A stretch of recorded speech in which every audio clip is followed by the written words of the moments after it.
Welcome to the Money Rules Podcast, where we tackle your personal financial matters with leading financial advisors. Your host, Boitumelo Ntsoko. Real estate investment has long been considered a reliable strategy to accelerate wealth accumulation. However, one of the most critical decisions investors face when acquiring a property to enter the rental market is choosing between letting it on a long-term lease or opting for short-term rentals. To help us make sense of each option and its pros and cons, we're joined by Craig Tor, who is a certified financial planner at Crew Invest. Welcome, Craig. Thank you, Jimmy. No, it's lovely to be able to talk to you again. Before we start, please don't forget to follow us on Spotify and Apple Podcasts, share this podcast with your friends, and download our episodes for easy listening on the go. Craig, could you start by explaining why real estate is still considered a sound investment? Jimmy, I think it's something that we know and understand, and we trust real estate. It's a physical asset, so we can see it. We don't feel too much anxiety about it because we kind of feel that the value is always there.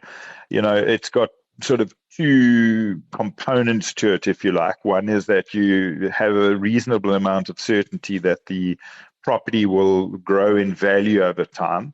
So you'll get capital appreciation on the physical asset. And then, there's the added benefit of if you ever decide to rent that property out, you can earn rental income. So if you add those two components together, it's a very good way of making sure that your money outpaces inflation. So, it's just worked really well for many people over centuries. Craig, as I mentioned in my intro, one of the critical decisions investors face is choosing between long-term leasing and short-term rentals. Could you walk us through the main attractions and challenges of long-term leasing? Yeah, I think, one of the big attractions is that the income stream is very predictable. So you're typically going to get a tenant in on a long-term lease. So it's fairly simple. You've got very low turnover costs. So, for example, if the person comes and rents, they're likely to stay for a number of years. So you don't have a lot of sort of operational demands that you'd have on the short-term side, which we'll cover later. So it's a lot less time intensive as the landlord, and you can even outsource that functionality. On the challenging side, you do obviously give up some flexibility. So if you, for example, if you own the property and you wanted to use it for a period of time, you maybe not be able to use it if you've got a long-term tenant in. And you'd also have limited access to that property. And then I think from the one issue that we've noticed is that it's very difficult for landlords to increase rent during difficult times, not just from an economic point of view, but also from a sort of a moral standpoint. They develop a relationship with the tenant, and as a result, they find it very difficult to push through a rental increase, for example, that keeps pace with inflation when they're fully aware that their tenant is going through a difficult time. So there's a lot of an emotional attachment to the tenant that can be harmful to a long-term lease. Now let's talk about short-term rentals. What makes them an attractive option for investors? Yeah, so typically this would be a sort of a beach house type environment, or an apartment on, down at the coast, where you're hoping to get some dual use out of it. So it's a bit of a lifestyle asset, and I suppose the big benefit there is that you've got this flexibility, potentially also higher income because your stays are short, so these shorter stays can attract a higher rental income. But obviously with that comes, increased workload, because if you're having turnover of guests, like an Airbnb scenario, you needing to, get the place in order for the next guests. So you could have quite long periods of vacancy. Off seasons can be quite long, so you need to just be aware of that. So there's a lot of variation in the income, and I think that's where it's a lot less predictable and difficult to predict cash flow. And typically these properties can be in sort of seaside resorts, smaller resorts, prone to higher property capital valuations over time. So there, it can be a lot of uncertainty around the current value of the property. So there are a number of things to think about on that short-term side, but there certainly are advantages. You actually just touched on quite a few challenges there. Are there any other ones that we need to be mindful of as well when it comes to short-term rentals? Yeah, I think, the big issue with the short-term rental and the big benefit, I should say, is that if you're purchasing an asset for your lifestyle, like a beach house, it does make a massive difference to the affordability, what you could afford.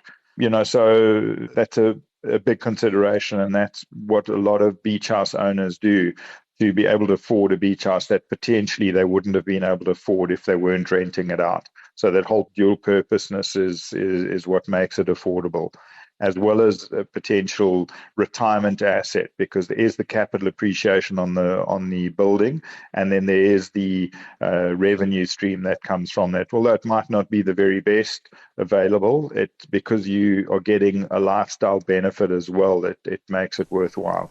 Craig, investors are always looking for ways to minimize risk and optimize returns. What strategies would you recommend in both instances?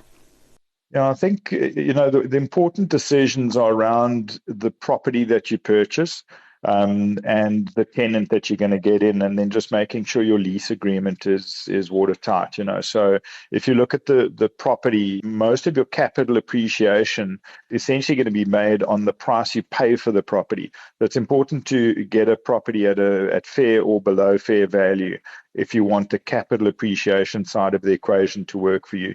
Because typically property globally tends to keep pace with inflation. There are a couple of regions in the world, certain times in market cycles, that it exceeds that, but the norm is just to kind of keep pace with inflation. So you need to be able to identify a property, choose the right property, and make sure that you're not overpaying for it. When it comes to sort of tenant selection, that's a critical issue as well.